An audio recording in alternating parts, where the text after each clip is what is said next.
Imagine driving down a quiet California highway, the cold winter air biting at your skin, the road stretching endlessly ahead. But what if something someone is watching you from the shadows? The further you drive, the more the world feels off, and you can't shake the feeling that you're not alone. In this video, you'll hear 10 chilling stories of winter road trips gone horribly wrong. From ghostly hitchhikers to endless roads that lead to nowhere, each tale will keep you on the edge of your seat. Stick around till the end, because you won't believe the final one. Story 10. The Watcher on the Mountain. The day had been long. Hours of winding roads, stretches of dry, cracked desert, and occasional glimpses of sparse, snow-dusted mountains in the distance. It was a classic winter road trip through California, and Tom couldn't shake the feeling of restlessness that had been growing all day. The kind of unease that made the dark stretches of highway feel even more desolate and unnerving. He had been driving for what felt like forever. He'd been on the road since sunrise, trying to make it to his cousin's cabin near Yosemite National Park, hoping for some peace and solitude. The thought of a quiet, snowy retreat away from the noise of the world was the only thing that had kept him going. It was getting late, and Tom knew he'd have to find a place to pull over soon. His eyes were tired from focusing on the endless stretches of dark road, and the only sound was the hum of the tires on the asphalt. He glanced at the clock. 9:45 p.m. The mountain pass was looming ahead, and the roads were starting to wind steeply upward into the shadows. He thought he saw something ahead, a sign maybe? He squinted against the dark, the dim headlights barely illuminating the snowflakes swirling through the air. It was then he noticed the small pull-off, just off the side of the road, nestled near a mountain vista. The perfect spot to take a break. Tom hadn't seen another car in what felt like hours, and the isolation was starting to weigh on him.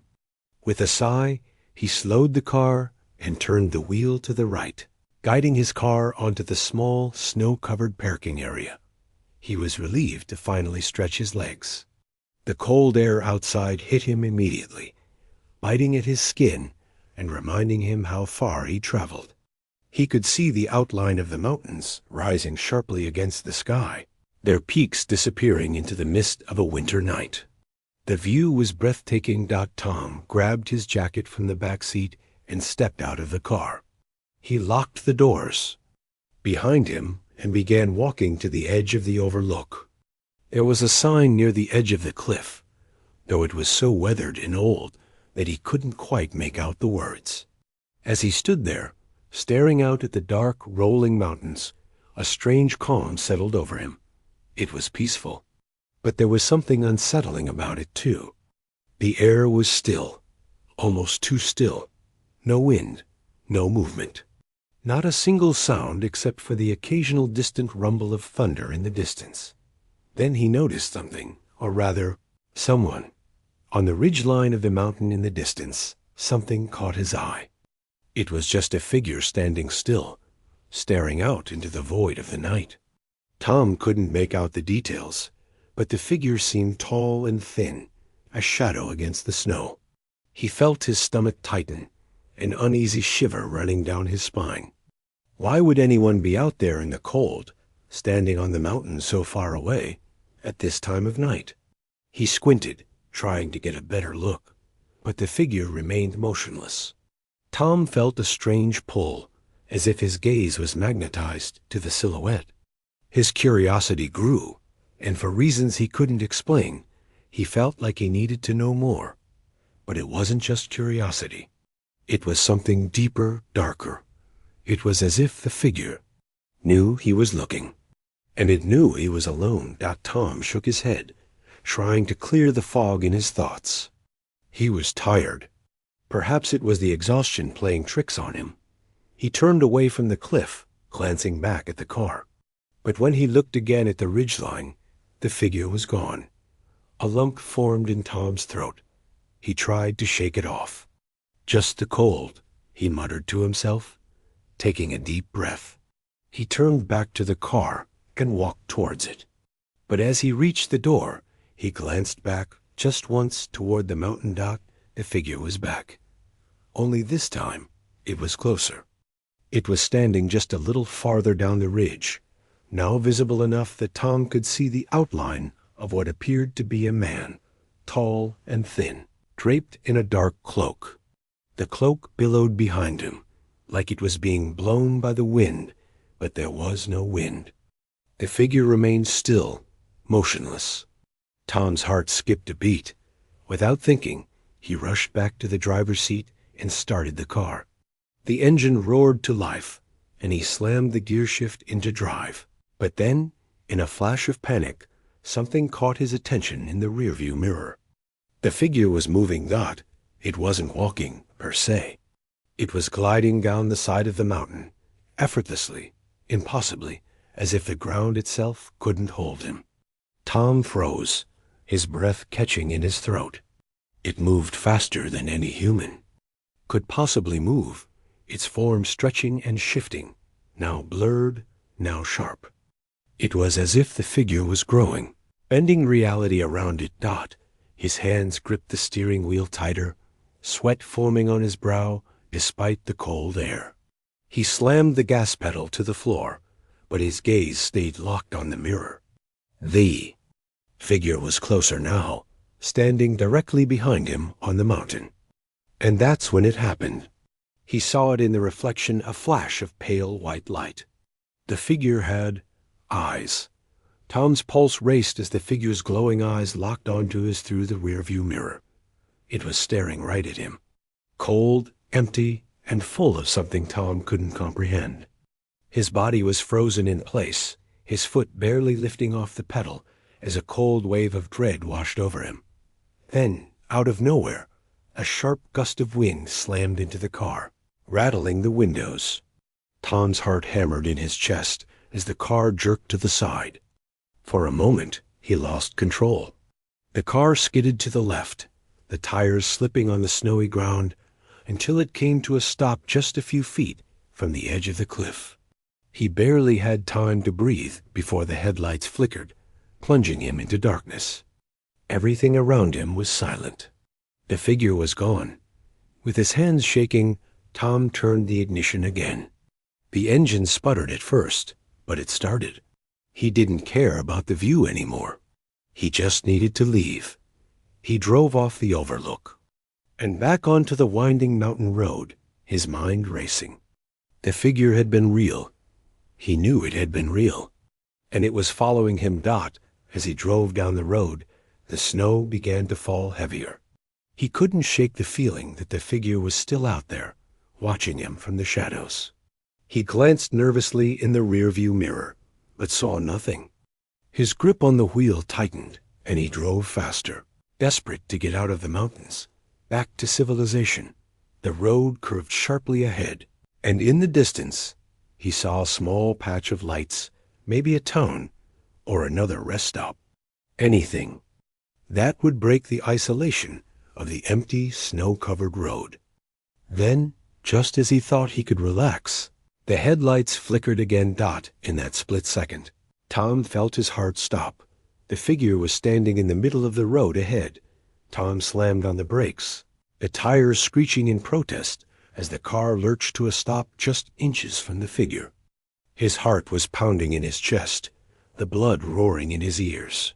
The headlights cut through the falling snow, illuminating the figure more clearly now. It was the same tall, thin man he had seen before. But this time, he was standing directly in the middle of the road, blocking his path. His cloak fluttered in the wind, but there was no wind.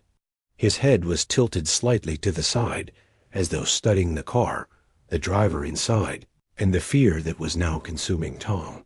For a long moment, everything was silent. Tom's breath came in quick, shallow gasps, and he tried to convince himself that this was all just some kind of hallucination, a product of the exhaustion, the isolation, and the stress of the long drive. He blinked hard, trying to shake away the vision, but when he opened his eyes again, the figure was still there. He was closer now. Tom's hands gripped the steering wheel so tightly his knuckles were white. He tried to start the car again, but the engine sputtered, refusing to cooperate. The figure took a slow, deliberate step forward, its eyes glowing. Brighter in the darkness, Tom's pulse quickened. He was trapped. The mountain road was narrow, and the only other route would be to backtrack. But what if the figure didn't let him go back? Tom had only one option, to try and escape. He quickly put the car in reverse, his foot slamming the pedal down as hard as he could. The car lurched backward, tires skidding on the icy road. But just as he thought he might be able to make a clean getaway, the car jolted violently, and the figure stepped forward once more, as if pushing the car back with sheer force. The headlights flickered again. This time they stayed off. Total darkness surrounded him, and the faint outline of the figure was the only thing he could see through the thick snowfall. His breathing became frantic as the realization hit him. He wasn't just seeing things. This wasn't just a bad dream. There was something wrong about the man, something that wasn't human. Suddenly, a low, rasping sound filled the air. It wasn't a voice, exactly, but a growl that seemed to come from deep within the mountain itself. It echoed in his bones, rattling his nerves and making the hairs on his neck stand on end. The figure was still standing motionless in front of him, but now it was no longer alone. Out of the darkness, more figures began to appear. The snow had fallen so thick that they seemed to emerge from the very storm itself, silent, shadowy figures, moving like phantoms. There were at least 5 of them, all standing in a loose semicircle around the car, blocking any possible escape. Tom's breath caught in his throat. His eyes darted back to the first figure, now standing directly in front of the hood of the car. It raised its head slightly, and Tom saw the emptiness in its face, a deep black void where eyes should have been. His heart thudded painfully in his chest as the figure took another step forward, and then another. The others moved as well, closing the circle around the car. Tom's hands were shaking so badly now that he could barely keep a grip on the steering wheel. He wanted to scream, but no sound came from his throat. His mind raced, searching desperately for a way out. The first figure's head tilted even farther to the side, as though amused by his fear, or perhaps something else. Then, in a voice that felt more like a whisper in the wind than anything real, it spoke. "You cannot leave." Tom's blood ran cold. He wanted to shout, to demand what was happening, but he couldn't bring himself to speak. The figure's hollow voice echoed in his ears, deep and chilling. He felt a tugging at his mind, as though the words were digging into his thoughts, planting seeds of terror that began to sprout like weeds. Leave? Was this some kind of dream? Was he trapped? His hands trembled harder, and a thought crossed his mind. What if they weren't just trying to trap me physically? What if they were trying to trap me here? His eyes flickered back to the rearview mirror, and he saw it. The road behind him was gone. There was no more road, no more mountain. There was only the endless white, a void that stretched on forever. He was trapped. Trapped in some kind of twisted supernatural loop. The figure continued to move closer, its head now hovering inches from the windshield. The black void of its face seemed to grow, as if it was swallowing the very light from the car's headlights. Then, without warning, the figure reached out a hand, long and pale, and pressed its fingers against the glass. The car jerked forward, as if pushed by an invisible force. The snow outside swirled around him like a vortex, and the figures around the car seemed to merge with the darkness. Tom's head snapped back as he slammed his foot down on the accelerator, desperate to break free, but the car wouldn't move. It was stuck completely and utterly trapped. Then, just as suddenly as it had begun, everything stopped. The snow stopped falling. The wind died. The figures vanished. The car's engine roared to life, as though nothing had happened at all. Tom blinked, his mind reeling. His heart was racing in his chest, and the cold sweat that clung to his skin made him feel sick. He looked around in panic, half expecting the figures to reappear at any moment. But the road was clear. The mountain was quiet. He was alone. He didn't waste a second. Slamming the car into drive, Tom sped down the road, pushing the accelerator to the floor. His mind was spinning. He couldn't understand what had just happened. His pulse hammered in his ears, and every nerve in his body screamed for him to keep going, to get away from this place before the nightmare returned. He drove for miles, not daring to look back, not daring to slow down. He couldn't shake the feeling that something was still following him, lurking in the shadows. And even though the road was now clear, his fear hadn't abated. The nightmare of the figure, the watcher on the mountain, hadn't ended. It had only just begun. Story 9. The deserted ghost town. The sun hung low in the sky, casting a golden hue over the cracked and desolate desert landscape. For as far as Sarah could see, there was nothing but sand and scrub. The road stretched endlessly ahead, disappearing into the horizon. Her car, a small sedan, hummed steadily along, the tires kicking up small puffs of dust with each turn. She had been driving for hours, traveling from Los Angeles to her cousin's cabin in the Sierra Nevada. As much as she loved the idea of spending the weekend in the quiet solitude of nature, the long stretch of highway through the Mojave Desert was beginning to get to her. The isolation, the emptiness, it was like the land itself was holding its breath, waiting for something. The silence felt oppressive. Sarah glanced at the clock on the dashboard.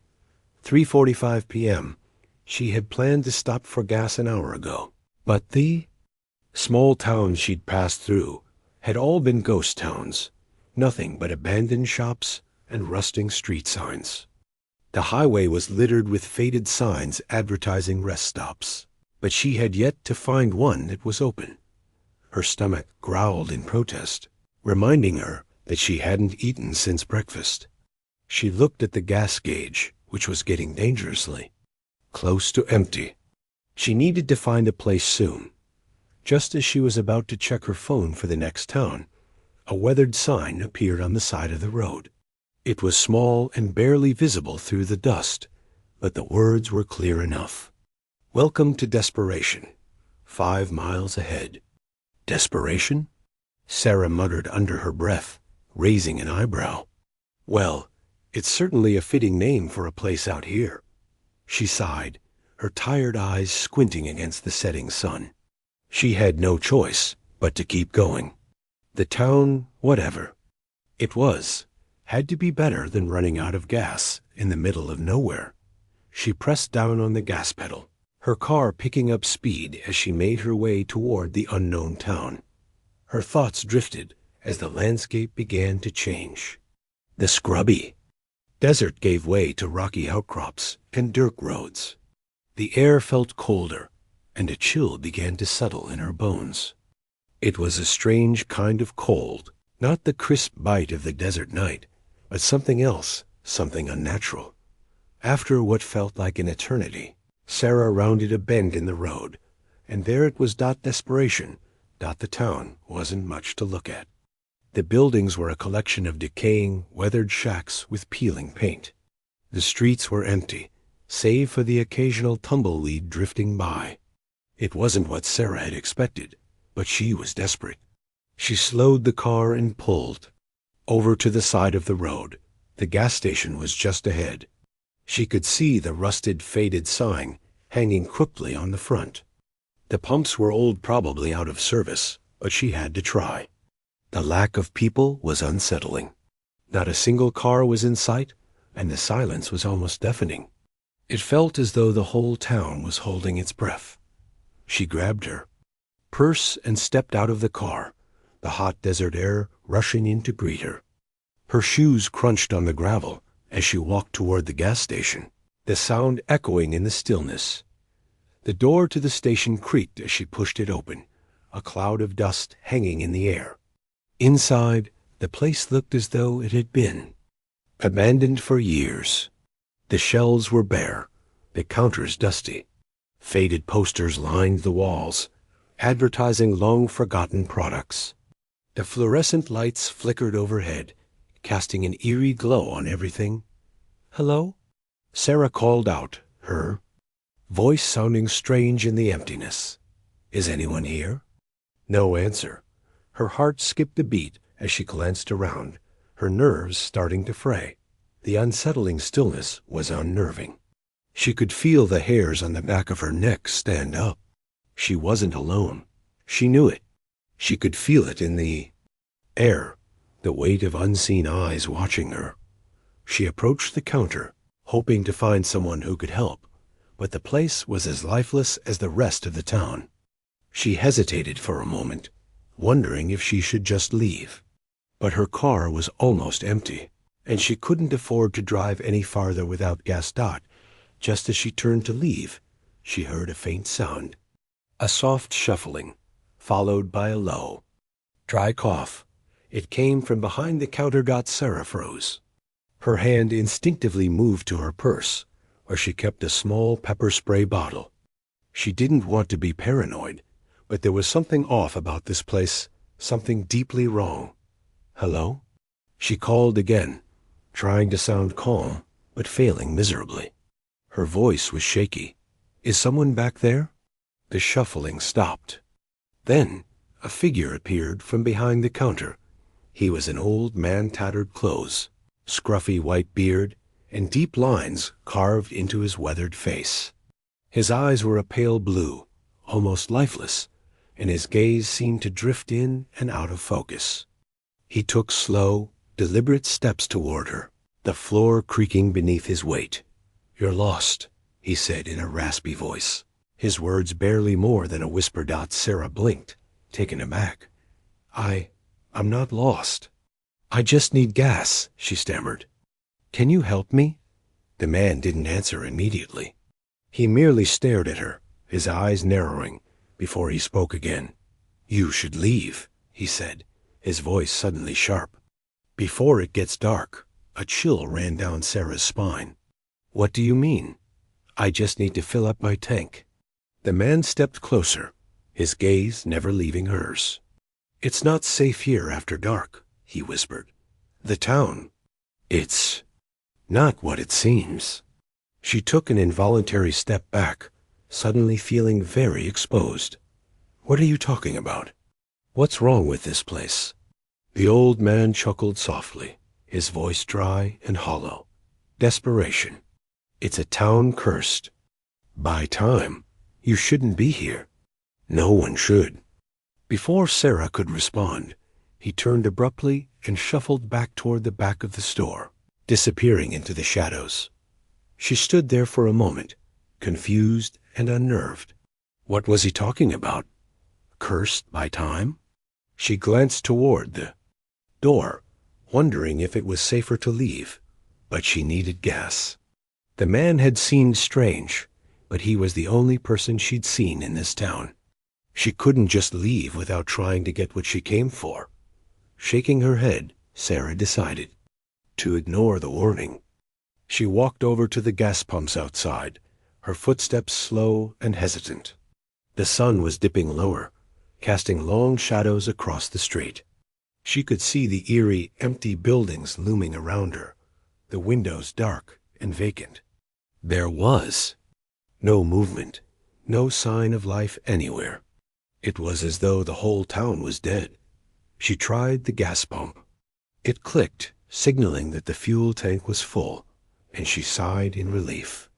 But just as she was about to get back into her car, she heard the unmistakable sound of footsteps approaching. Sarah turned quickly, her heart in her throat.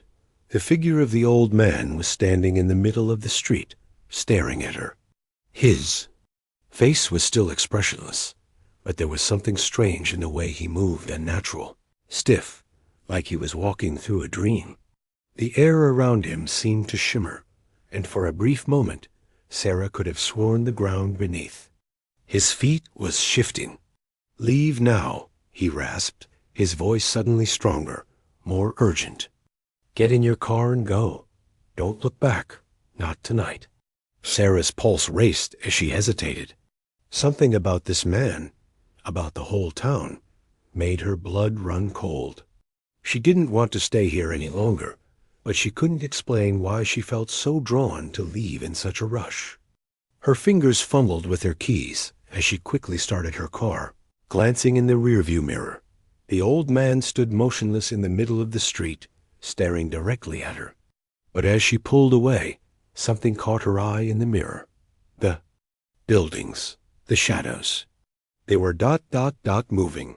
She slammed her foot on the accelerator, but as she sped away, she couldn't shake the feeling that she wasn't leaving alone. She glanced over her shoulder once more, and just for a split second, she thought she saw figures standing in the windows of the abandoned buildings' faces, pale and hollow, watching her drive away. Sarah didn't stop until she reached the nearest town, another ghost town, but this one was alive. It wasn't until she pulled into the first gas station and took a deep breath, her hands still trembling, that she finally allowed herself to breathe. She couldn't explain what had happened in desperation. She didn't know if it was a dream, some kind of hallucination, or something darker. But one thing was certain, she would never go back to that town. Not ever. As the evening sun sank completely below the horizon, Sarah drove off into the night, never looking back. Story 8. The Abandoned Tunnel. The darkness of the road seemed to stretch on forever, the headlights of Emily's car barely piercing through the thick fog that had rolled in from the mountains. She had been driving for hours, the endless curve of the highway making her feel more and more like a prisoner of the road. There had been little to see for miles, just trees, rocks, and the occasional glimpse of a distant mountain peak looming ominously in the distance. Emily glanced at the clock on the dashboard. 11:30 p.m. She was tired, hungry, and beginning to wonder if taking this detour was a mistake. She had been traveling through California's Sierra Nevada, on her way to visit a friend for the weekend, when she had come across a small, hand-painted sign on the side of the road. Old Tunnel, Scenic Route to 5 miles ahead. A scenic route. Sounded like just what she needed, a change of pace from the monotonous drive, some scenery to clear her mind.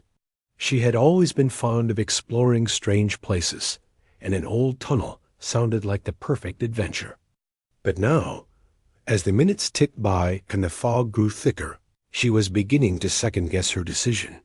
The road twisted upward, narrowing as it entered a heavily wooded area. Emily could barely make out the road signs through the haze, the faint glow of the moon offering little assistance. The silence around her was complete, the kind that made her feel unnervingly isolated, like she had left the world behind and entered some forgotten, uncharted corner of reality. Finally, after what felt like an eternity, Emily's headlights illuminated a large stone archway ahead, the unmistakable shape of a tunnel entrance emerging from the gloom. The tunnel, made of dark, weathered stone, looked ancient. Its sides were crumbling, moss creeping along the edges like a slow-growing cancer. She slowed the car as she approached, her eyes scanning the area. There was no sign of life. No other. Cars, no lights, no sound, just the oppressive silence that seemed to swallow up everything. The tunnel looked ominous, like a yawning maw waiting to swallow her whole. But she was already here, and it had been her choice to take this detour. Besides, how bad could it be? It was just an old tunnel, right?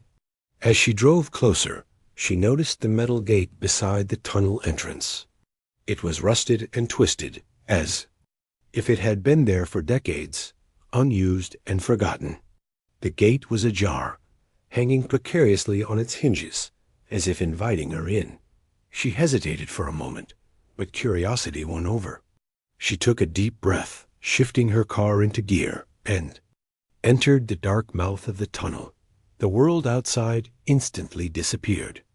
The car's headlights illuminated only a small circle of the tunnel's interior, revealing jagged rocks and dark, crumbling walls. The air inside was damp, cool, and musty, carrying the scent of decay and old earth. The sound of the cars. Engine reverberated off the stone, creating an eerie echo that seemed to stretch forever. As she drove deeper into the tunnel, the atmosphere grew heavier. The further she went, the colder it became, as though the tunnel itself was drawing the warmth from the air. The walls on either side were lined with streaks of moisture, and Emily could see patches of moss and lichen clinging to the stone like dark stains. The dim light from her headlights reflected off the wet surface, casting strange shadows that danced on the walls, making it seem as though the tunnel was alive, shifting and moving in response to her presence.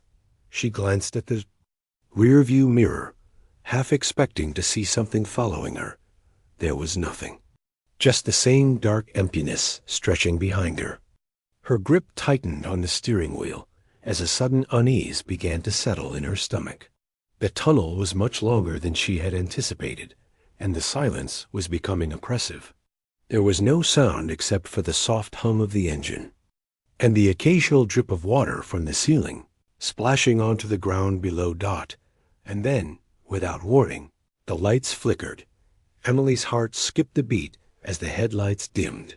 The interior of the car suddenly plunged into a cold, murky darkness. She slammed her foot down on the brake, the car screeching to a halt. The darkness around her felt suffocating, and for a moment she couldn't move, her body frozen in fear. The silence was so complete, it felt like it was pressing in on her. From all sides, with trembling hands, she reached for the flashlight in the glove compartment, turning it on with a click. The beam of light flickered briefly before stabilizing, casting a faint glow around the car. She looked around, the beam illuminating the tunnel's interior, only to see something that made her blood run cold. There, at the far end of the tunnel, just beyond the reach of the flashlight's beam, she saw a figure, a silhouette, standing motionless in the dark. It was a person, or at least it looked like a person, but there was something wrong about the way they stood. They were completely still, their back to her, and the only movement was the occasional shift of their body, like they were breathing deeply, slowly, her breath caught in her throat. Was someone else in here? She hadn't seen another car. The thought made her uneasy, and she instinctively grabbed the gear shift to reverse, ready to leave the tunnel and get back on the road. But before she could move, the figure turned. First thing she noticed was the eyes wide and unblinking, staring directly at her, even from the distance. The figure didn't speak, didn't move, just stared. Emily's heart pounded in her chest as she stared back, her mind racing. Who was this person? How had they gotten in here? The figure took one slow step toward her, then another, and another. Each step seemed deliberate, measured, as if they were drawn to her. She gripped the steering wheel so tightly, her knuckles turned white. "Hello?" Emily called out, her voice shaky, barely above a whisper. "Are you okay? Do you need help?" There was no response. The figure continued to move forward, its steps growing more deliberate. And with each passing moment, the air in the car grew colder. Emily felt a strange pressure in her chest, as if the tunnel itself was squeezing the life out of her. The hairs on the back of her neck stood on end, a primal instinct telling her to flee. Her mind screamed at her to drive, to get away, but her body was frozen, paralyzed by fear. And then, in one fluid motion, the figure stopped.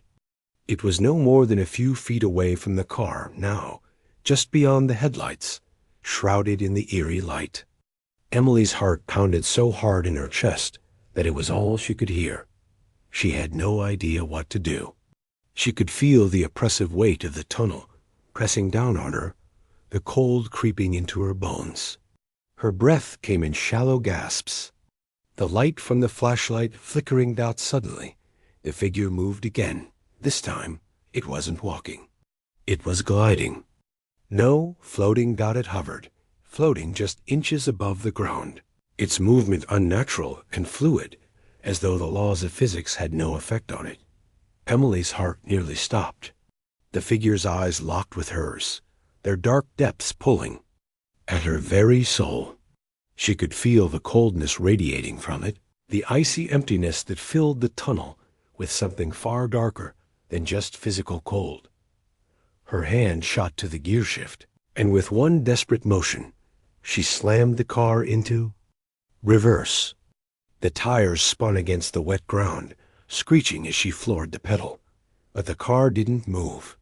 The brakes were locked in place, as if the tunnel itself had decided to keep her there. Just as it had kept the figure floated closer, its face now visible in the dim light, and Emily gasped that it wasn't human. The face was gaunt, almost skeletal, its eyes hollow and dark, sunken deep into the skull. Its mouth was stretched into a thin, eerie smile, the kind of smile that chilled the soul. The skin was pale, almost translucent, the veins underneath visible, like it had been dead for years. And yet, somehow, it moved. It breathed. It was alive. Leave. The voice came from everywhere and nowhere at once, a whisper that seemed to echo through Emily's mind rather than the air. It was a command, a warning. The figure reached out, its hand extended toward her, long fingers that looked too thin, too bony to be real. And before she could scream, the world around her went black. The car jolted forward, the tires screeching on the slick road as Emily slammed her foot on the gas, forcing the car out of its momentary paralysis. Her breath was ragged, her pulse pounding in her ears, and her mind struggled to comprehend the surreal nightmare unfolding before her eyes. The figure in the tunnel, that thing, had just reached for her. Its hollow eyes, its skeletal fingers, its unnaturally slow movement. It was not human. It wasn't supposed to be real. But now, the tunnel walls seemed to be closing in, the darkness pressing against the car like some malevolent force. Emily's hands gripped the steering wheel so tightly her fingers ached. She could barely see the road ahead, the headlights casting weak shadows that only deepened the uncertainty. The fog, thick and choking, swirled in the car's wake, suffocating the already tense air. Her breath came in shallow gasps, the sharp tongue of panic rising in her throat. She kept her eyes fixed on the road, refusing to glance at the rearview mirror, though she could feel the oppressive presence lingering just behind her, as though the tunnel's darkness itself was following her dot focus. She thought, her fingers clenching and unclenching. Get out of the tunnel. Just get out. She pressed her foot harder on the accelerator, but the car seemed to crawl, the tunnel stretching out endlessly in front of her. The air inside the car felt cold, colder than it should have been, as though the tunnel's chill was seeping into her skin. The fog pressed against the windows, blurring her vision, and she fought the overwhelming desire to look over her shoulder, to see if the figure was still there, watching her, floating just out of reach. No, she told herself. Keep going. Keep going. Finally, a flicker of light appeared at the end of the tunnel, an opening. Her heart surged with a burst of hope. She was almost through. Her fingers tightened around the wheel as she pushed the car forward, the headlights suddenly brighter as they illuminated the exit. The tunnel's oppressive atmosphere seemed to lift, the fog thinning out, and the chilling presence faded away as she drove toward the light. But as she neared the exit, something happened that made her blood run cold. The light at the end of the tunnel didn't grow any brighter. It didn't expand as she expected. It stayed the same, an unnatural stillness hanging in the air. She was driving toward the opening, yet the tunnel itself seemed to stretch farther, impossibly far, as if it was pulling her back. She slammed on the brakes, the car screeching to a halt. She stared at the opening, wide-eyed and horrified. It wasn't growing closer. It wasn't even moving. The tunnel was shifting again, as if it were a living thing, rejecting her escape. The light remained small, distant, unreachable. No. No. No, no. In a panic, Emily jerked the wheel to the side, her foot hitting the accelerator once more. But no matter which way she turned, the tunnel's walls seemed to warp, bending the road, trapping her in its unnatural grip. She was stuck. The walls, the darkness, they all shifted in ways that made no sense, forcing her to remain in the void. A low, whispering sound began to fill the car. It wasn't like the wind outside. It was a voice, or many voices, echoing through the darkness. Around her, speaking in a language she couldn't understand. The whispers grew louder, like a cacophony of cries, whispers that circled her, pushing in on her thoughts, her sanity. Desperation clawed at her mind, and she slammed her hands on the steering wheel, hoping for some kind of response, some kind of sign of reality breaking through this nightmare. But there was only silence, that suffocating, dreadful silence. And then the figure appeared again. It emerged from the shadows of the tunnel's curvature, its silhouette stepping out from behind, the stone walls as though it had never left. Emily's breath caught in her throat as she saw it move with unnatural grace, its hollow eyes fixated on her once more. But this time, it wasn't floating. It was walking, slowly. Each step echoed in the stillness, a hollow thud that vibrated. Through her chest, like a drumbeat calling her toward something terrible. The figure's face was clearer now, closer. The skeletal face, the skin stretched tight over a skull, the dark, empty sockets where eyes should have been. Its mouth moved, forming a soundless word, but Emily couldn't hear what it was saying. She could feel the words, though, in her mind. A deep, grinding sensation, like the twisting of metal on metal. A scream rose in her throat, but it stayed lodged there, a cold, choked thing. The figure's movement was slow, deliberate, like a predator closing in on its prey. Emily's heart raced in her chest as she clutched the steering wheel, her hands slick with sweat. Her breath came in ragged gasps, and her vision blurred. There was nowhere to go, no escape. Suddenly, the figure stopped just a few feet away from her, its head tilted to the side, that awful, unnatural smile spreading across its face. The air around Emily grew heavier, the pressure increasing with each passing moment, as if the tunnel itself were closing in on her. The whispers grew louder, and Emily's vision began to darken, her mind struggling to stay grounded in reality.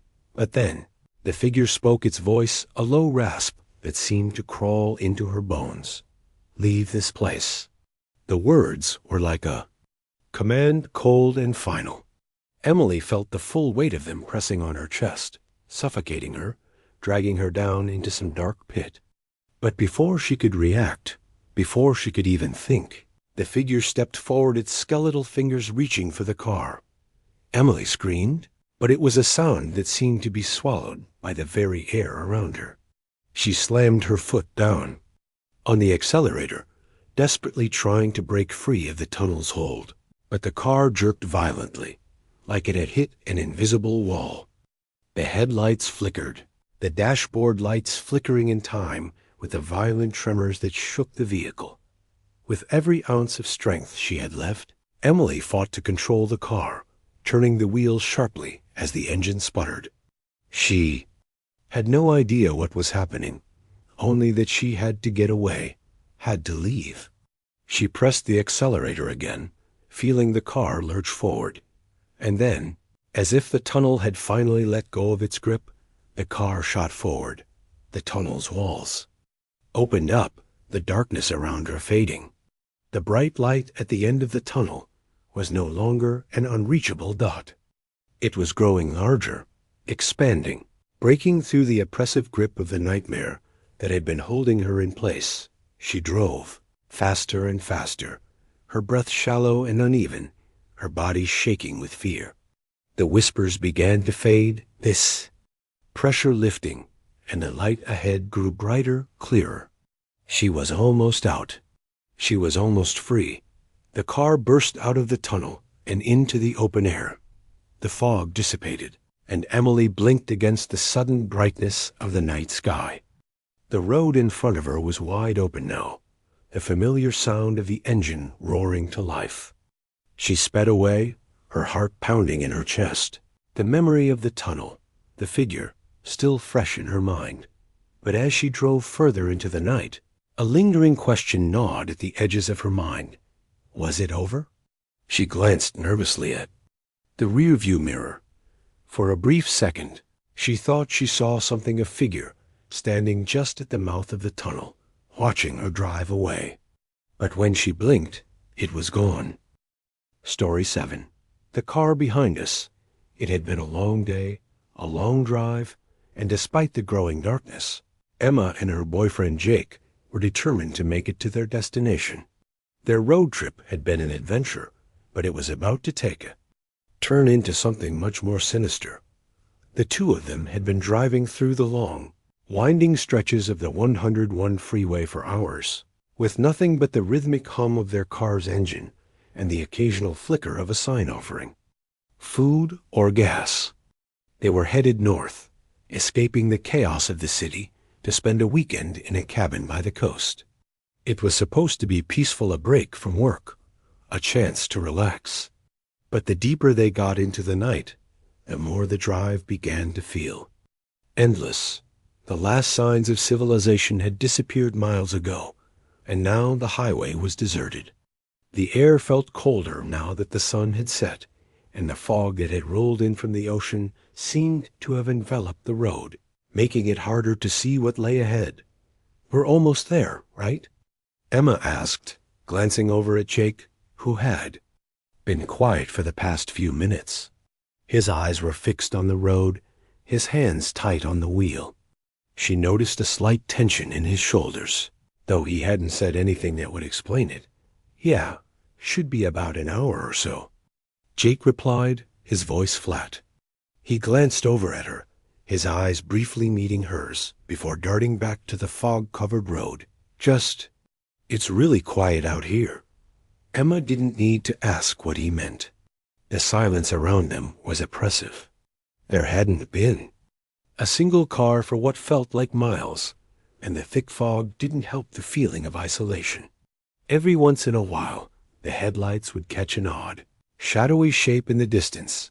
Whether it was a rock or a tree, she couldn't tell. The air outside felt heavier, colder, and the only sound was the soft hum of the tires on the road. You okay? She asked, a little more concerned now, sensing the unease in his voice. Jake nodded, though it didn't convince her. Yeah. Just ... weird vibe, you know. It's like the road doesn't end. She tried to laugh it off. It's just the fog. It does that to you. It'll clear up soon. But she wasn't sure she believed it. She couldn't shake the feeling that something was wrong. Something was watching them, lurking just beyond the reach of the headlights.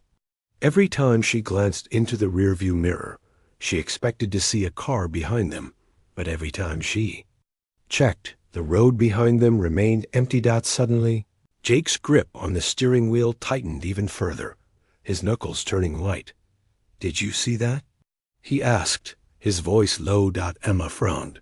See what? Jake looked over at her, his eyes wide with confusion and fear.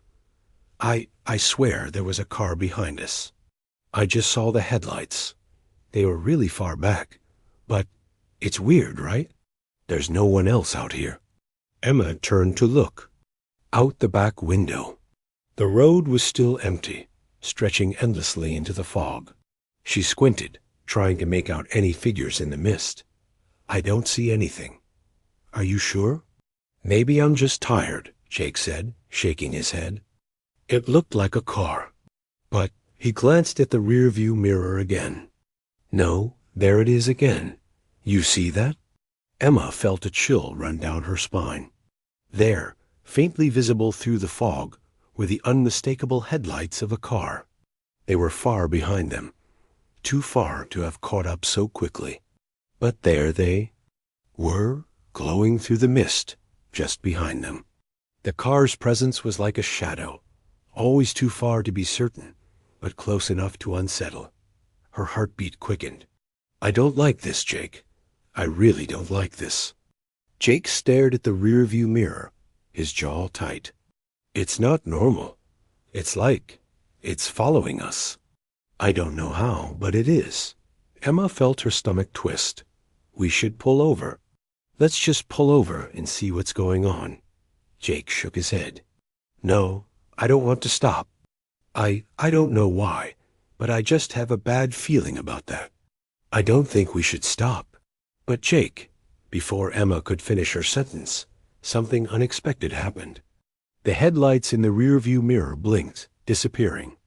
For just a second, before reappearing, now much closer. "I swear to God, it's speeding up," Jake said, his voice now tinged with panic. "What the hell is going on?" "Jake, I don't think we should keep driving," Emma said, her voice trembling. "This doesn't feel right." "I know, but what if it's just some guy driving like a maniac? Or maybe it's someone who lives around here? I don't know, but if we pull over, they might think we're stopping for a reason." But Emma couldn't shake the overwhelming sense that something was wrong. The car behind them wasn't just a coincidence, it was deliberate. It had been following them since they entered this part of the highway. Every time they sped up, the headlights moved closer. Every time they slowed, the car did the same. Her eyes darted back to the rearview mirror, and her breath caught in her throat. The car was closer now. So close, in fact, that she could make out the outline of its grille in the dark fog. But there was something off. It was like the headlights were too bright, too intense for a car this far behind. And they didn't flicker like they should. "What the hell is that car doing?" she whispered, her voice shaking. Jake didn't respond. His hands were clenched tightly around the wheel, his knuckles white, his lips pressed together in a grim line. He was focused now, eyes trained on the road ahead, but his thoughts were clearly elsewhere. And then the strangest thing happened. The car behind them seemed to vanish. It wasn't that it had stopped. It was as if it had disappeared into the fog altogether. One moment, the headlights were visible, just a few feet away, and the next, there was nothing. Just a void in the fog, nothingness. "What the hell?"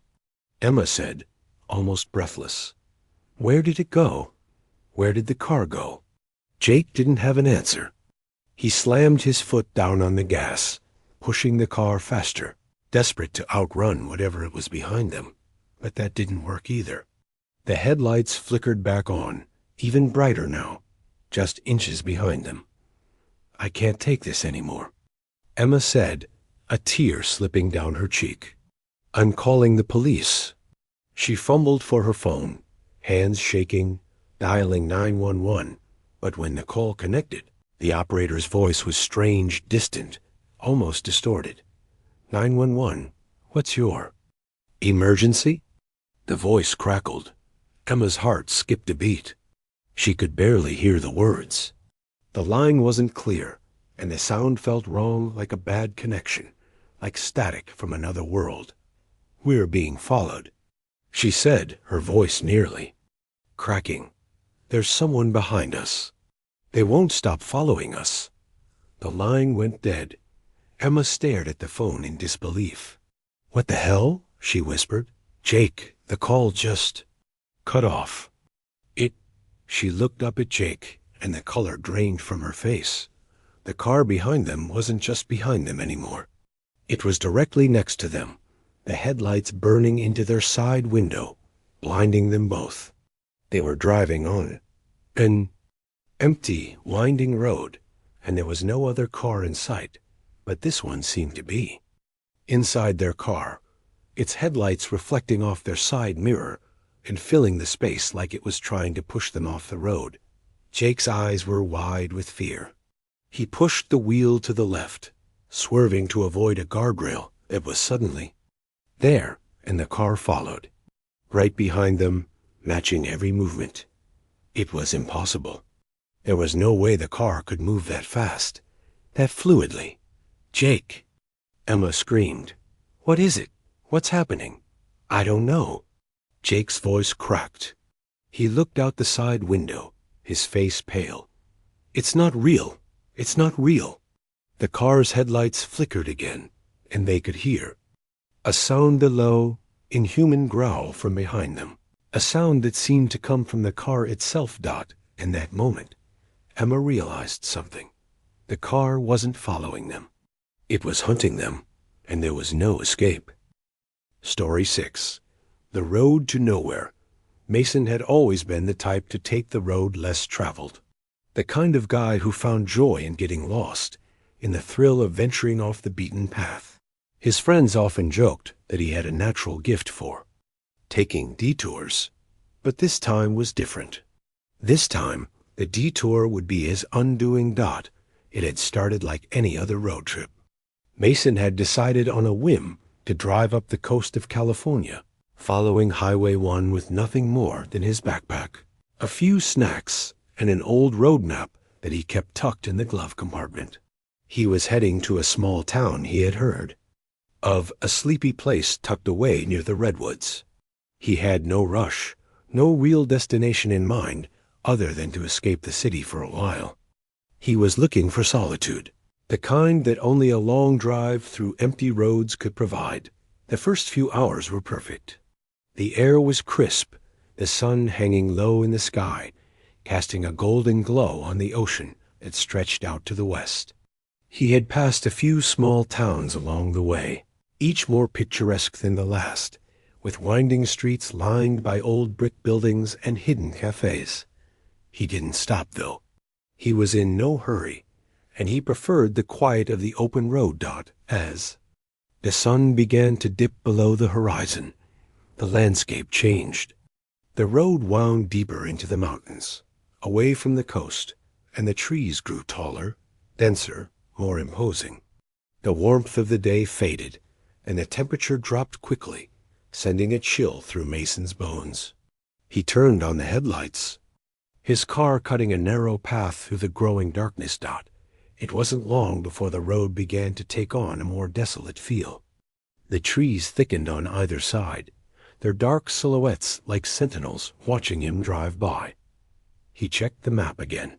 He should be getting close to a small town, what the map referred to as a town, but he hadn't seen any signs of civilization for miles. No cars, no buildings, no streetlights. Just an empty road, winding its way through the forest, leading him further into the unknown.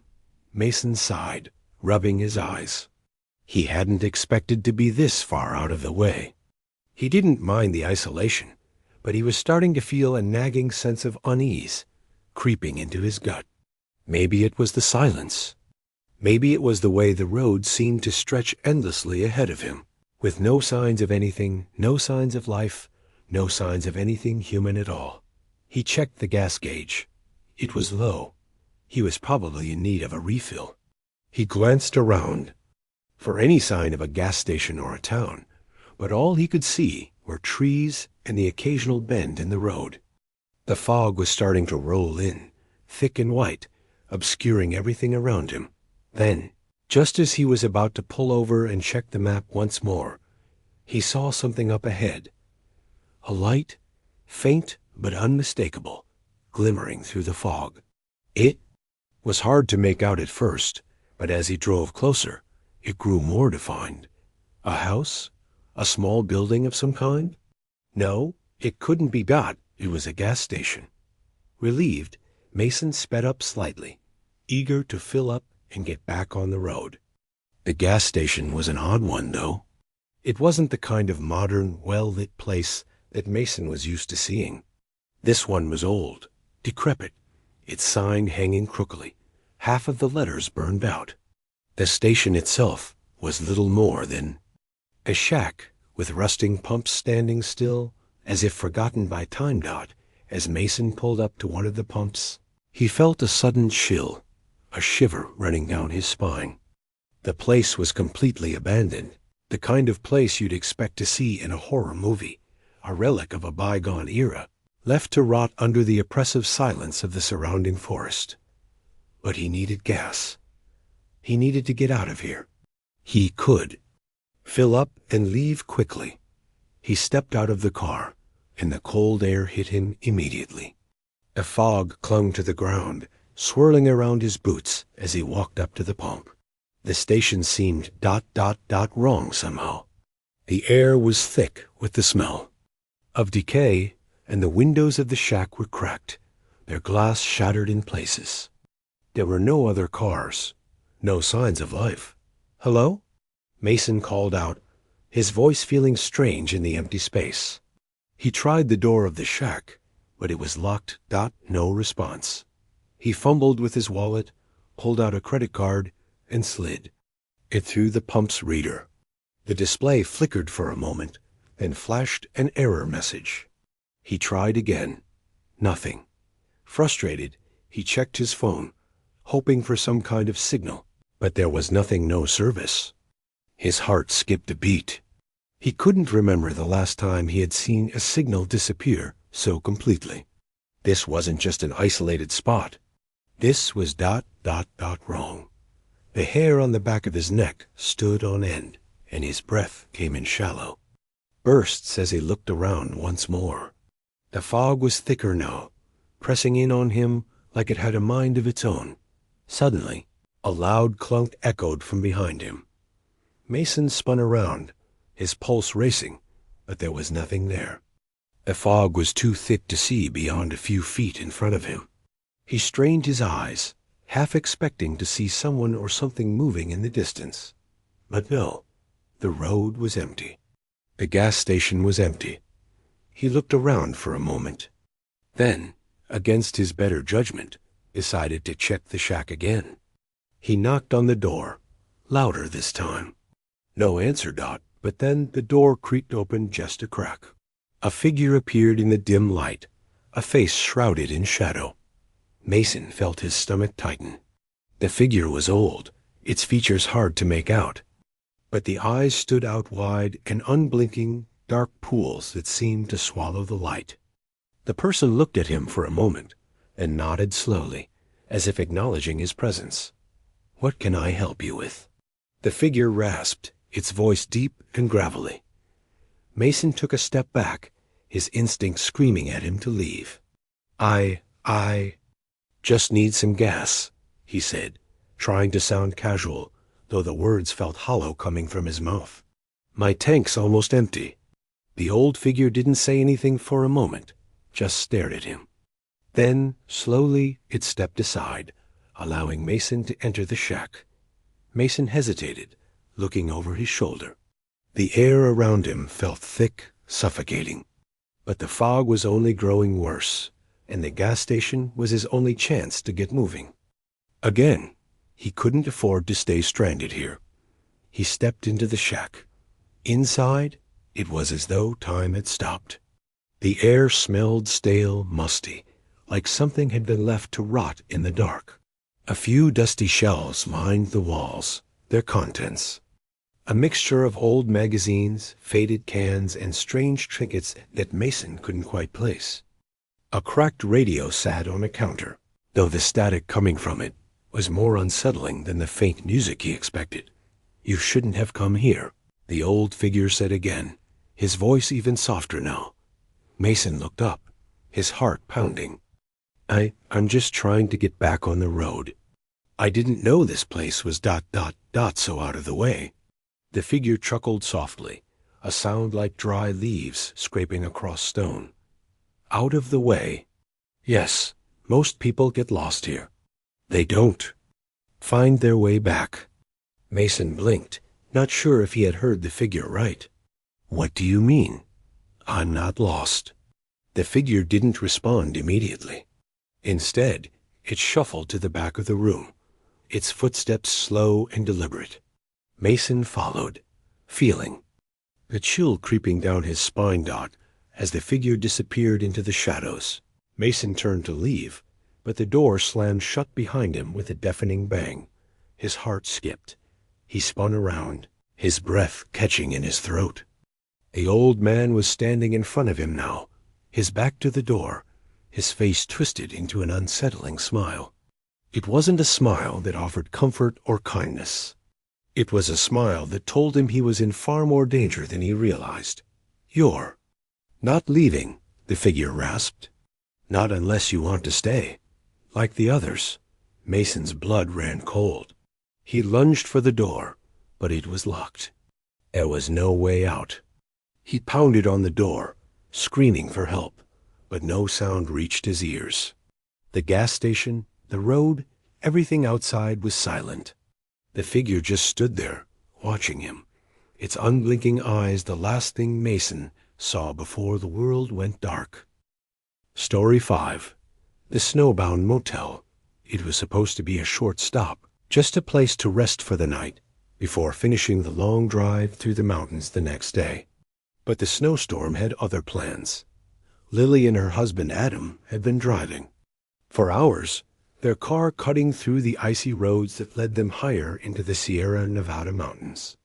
They had left the bustling city of San Francisco in the late afternoon, hoping to make it to their destination by evening. But as the hours passed, the snowstorm worsened, turning the road into a treacherous sheet of ice dot by the time night fell. They were deep into the mountain pass, and visibility was so poor that Adam could barely see more than a few feet ahead. The storm raged outside, a furious howl that rattled the car and sent gusts of snow across the windshield. Lily had been quiet for most of the ride, her hand clutching the edge of her seat as she nervously glanced out the window, the swirling snowflakes making the world outside seem like a blurry, ghostly void. "We need to find somewhere to stop," Adam muttered, his voice strained as he gripped the wheel. "This storm isn't letting up." Lily glanced at the map on her phone, but the signal had long since dropped in the mountains. Her stomach churned with anxiety as she looked ahead, her eyes scanning the road for any sign of shelter. And then, as though summoned by her thoughts, she saw it, a lone sign in the distance, half obscured by snow. "Look, a motel," she said, pointing ahead. "We can stop there." Adam squinted through the windshield, barely able to make out the faded neon lights glowing dimly in the storm. "I don't know. It doesn't look like there's much else around. We'll have to take it." He slowed the car as they approached the motel, the tires crunching through the thick snow. It was an old building, clearly dated, with an overgrown parking lot and a faded sign that read "Welcome to the Snowbound Motel." The letters flickered in the storm's harsh winds, and the entire place seemed like it had been frozen in time. Lights inside the office were dim, and the only sound was the wind howling through the cracks in the windows. "Looks. Cozy," Lily said, trying to sound upbeat, but the unease in her voice was unmistakable. Adam parked the car, and they both got out, the cold air immediately biting at their skin. The wind whipped the snow around them, and Lily pulled her jacket tighter, shivering. The motel looked even more run down up close. The wooden exterior was peeling, the roof sagging in places. It wasn't the kind of place you'd expect to stop at, but with no other option, they trudged toward the front door. The bell above the door jingled as they stepped inside, the warmth of the interior greeting them like an oasis. The lobby was dimly lit, the walls adorned with faded photographs of snow-covered mountains. A small desk sat at the far side of the room, behind which a woman in her mid-50s stood, looking up as they entered. Her face was pale, and her eyes had the kind of dull, vacant look you get from years of working in solitude. "Hi," Adam said, his voice warm but weary. "We need a room for the night. The storm's getting pretty bad out there." The woman smiled slowly, her lips curling in a way that made Lily uneasy. "Of course, a room for the night. You're lucky to have arrived when you did. The storm's not letting up any time soon." Lily glanced around the lobby.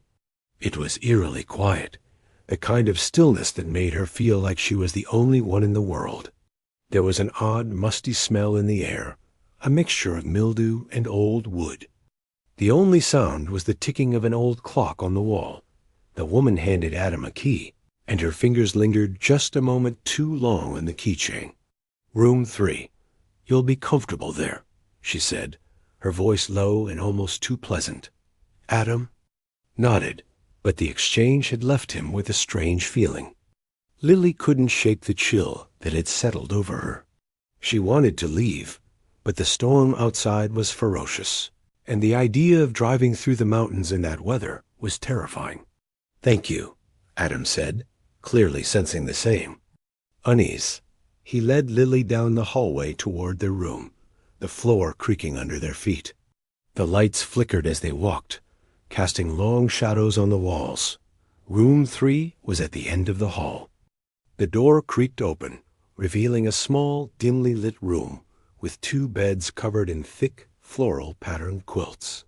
A small knit stand sat between the beds, and the window was half fogged over with condensation.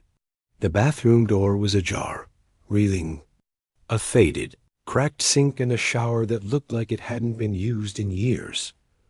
Lily let out a breath she hadn't realized she was holding. "This place is something," she said, trying to sound lighthearted. "Yeah, definitely not 5-star." Adam agreed, setting down their bags.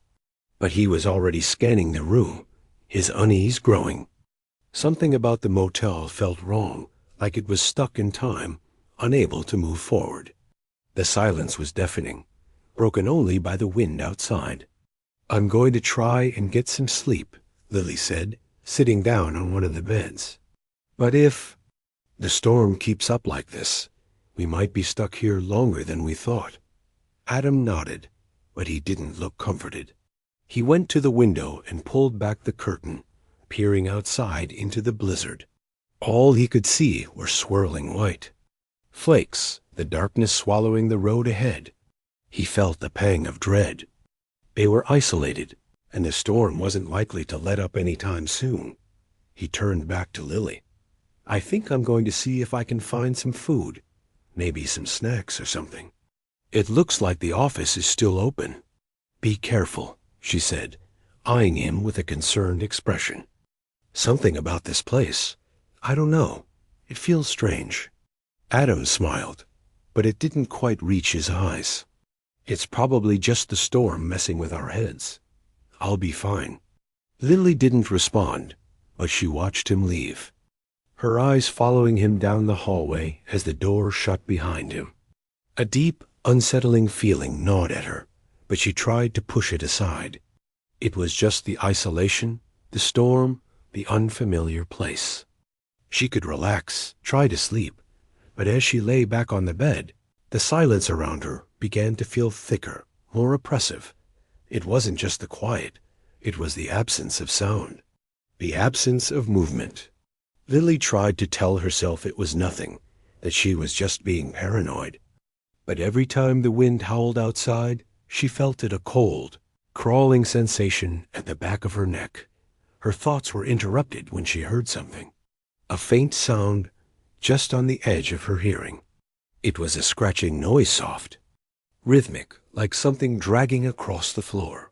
She sat up in bed, her heart pounding in her chest. Her eyes darted to the door, half expecting Adam to return, but the hallway outside remained empty. The sound continued, moving closer. Lily's breath caught in her throat. She stood up slowly, trying not to make a sound. She moved cautiously toward the door, her hand reaching for the knob. The scratching stopped just as suddenly as it had started.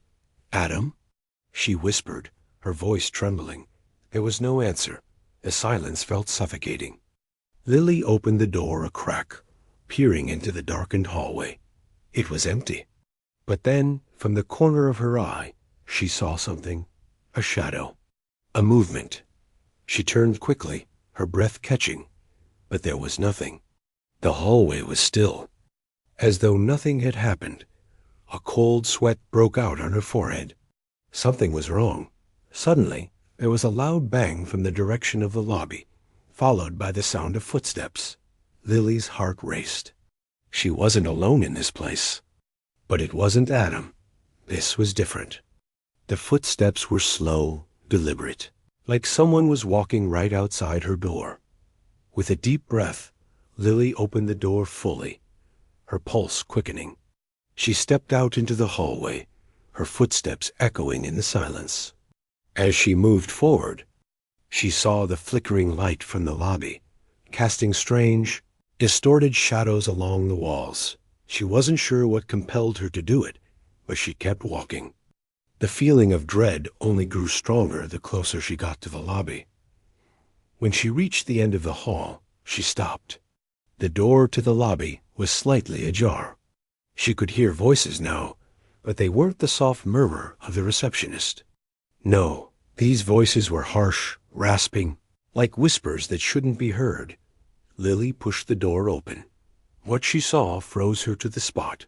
There, behind the desk, stood the same woman who had checked them in. But her face was no longer vacant. Her eyes were wide, wild, like an animal caught in a trap. She was muttering something, her voice low and incomprehensible. And beside her, a man was standing.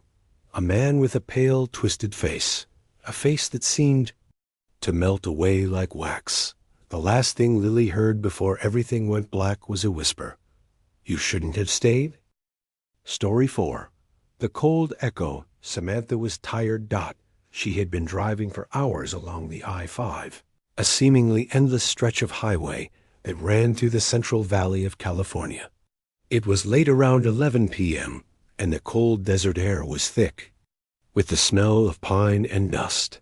The monotonous hum of the tires against the asphalt was the only sound, broken only by the occasional rattle of the old car's dashboard. The headlights cut through the darkness in front of her, illuminating the occasional sparse tree or a small cluster of shrubs along the roadside.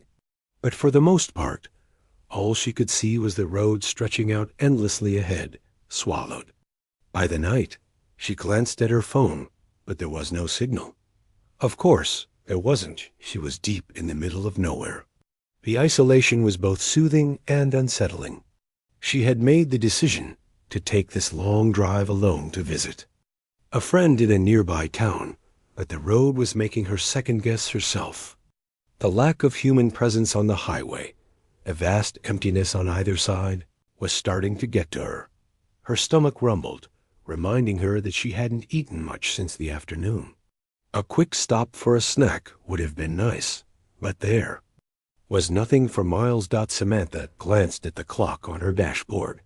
She would be reaching her destination in about 2 hours, she estimated.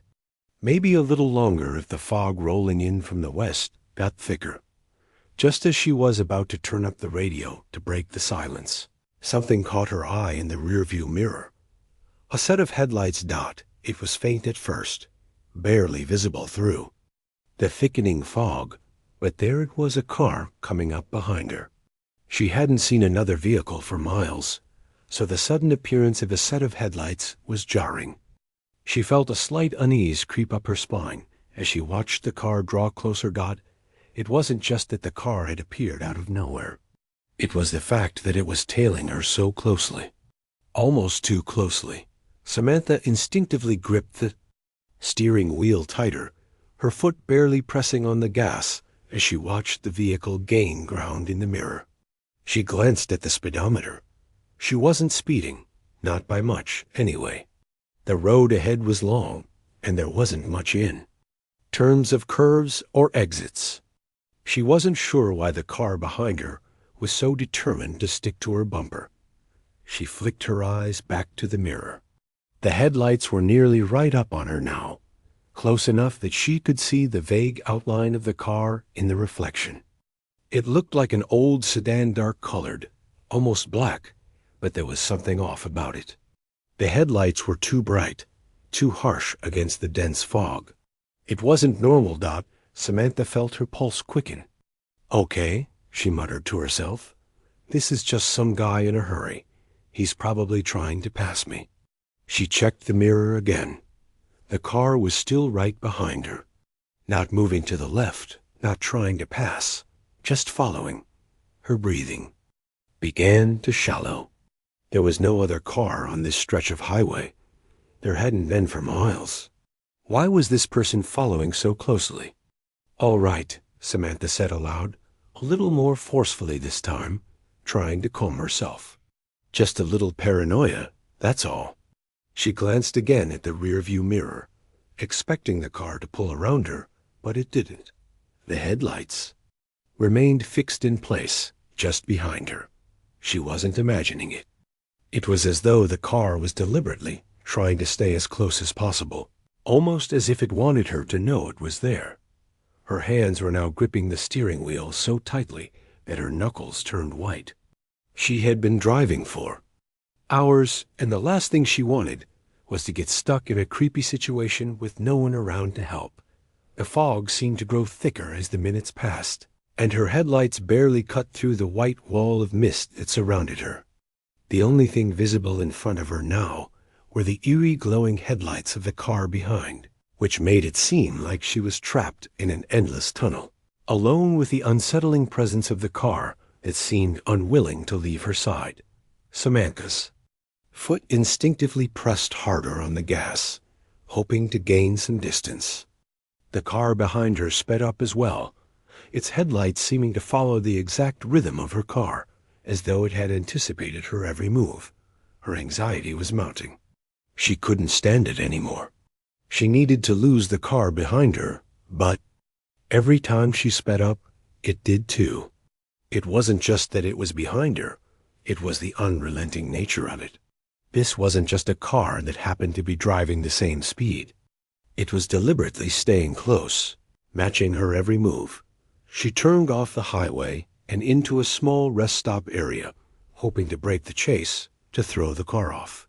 But when she glanced over her shoulder, the headlights were still right there. Following her turn dot, her heart skipped a beat. There was no way. How had the car followed her so quickly? Had it somehow anticipated her move? Samantha's thoughts raced, her breath quickening as she pushed the pedal to the floor again, hoping to put some distance between herself and the car that was still tailing her.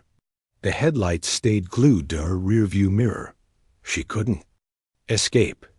Every time she tried to break away, the car would stay right behind her, following, mimicking every move she made. It was like it was locked onto her, as if there was no other driver on the road except her and it. She took a sharp left turn onto a smaller, less traveled road. The pavement was rough and uneven, and the fog grew denser. But again the car followed. Right behind her, she hit the gas harder. Her hands were trembling now, sweat dampening her palms. The road seemed to stretch out before her, like a never-ending nightmare. Each curve she took, each sharp bend, the headlights stayed with her, never. Faltering, never falling behind, she was losing it. The terror she felt in that moment was suffocating. She needed to break free, needed to make it stop, but the harder she tried, the more the car seemed to anticipate her every move. It was like it was inside her head, following her thoughts. Always just one step behind. Finally, she decided to do something drastic. She slammed on the brakes, throwing her car into a sharp turn, desperate to throw off her pursuer. Her heart pounded in her chest as the car spun around. For a brief, terrifying moment, the car lurched, almost out of control, and for the first time in what felt like an eternity, the headlights vanished from the mirror. She blinked, hoping it was over, but when she looked up, there was something far worse ahead of her. The road had ended in a sheer drop she had driven straight into. A dead end. There was no place to turn, no place to go. And then, just as she was about to put the car in reverse and turn around, the headlights reappeared, only now they were in front of her. The car that had been tailing her was parked in the middle of the dead-end road, blocking her way. Samantha froze, her breath caught in her throat. The headlights blared directly at her, and through the fog, she could barely make out the figure inside the car, still behind the wheel, just sitting there, motionless. The car was old, dark-colored, its edges hard to make out through the mist. But the figure in the driver's seat remained utterly still, its face obscured by shadow. For a moment, everything was silent, just the heavy fog and the noise of her own heartbeat drumming in her ears. Samantha felt something stir deep in her, got a deep, primal fear that had no rational explanation. And then, just when she thought her heart might stop altogether, the figure in the car moved. The headlights flickered. The car slowly pulled forward. The car was moving, but it wasn't driving away. It was pulling closer, closer. Samantha's mind raced. She had to get out, had to run, had to do something. But she couldn't move. The terror paralyzed her, her hands shaking violently as she fumbled with the door handle. It wouldn't open. The car was almost on top of her now, the headlights blinding, the engine humming with unnatural life.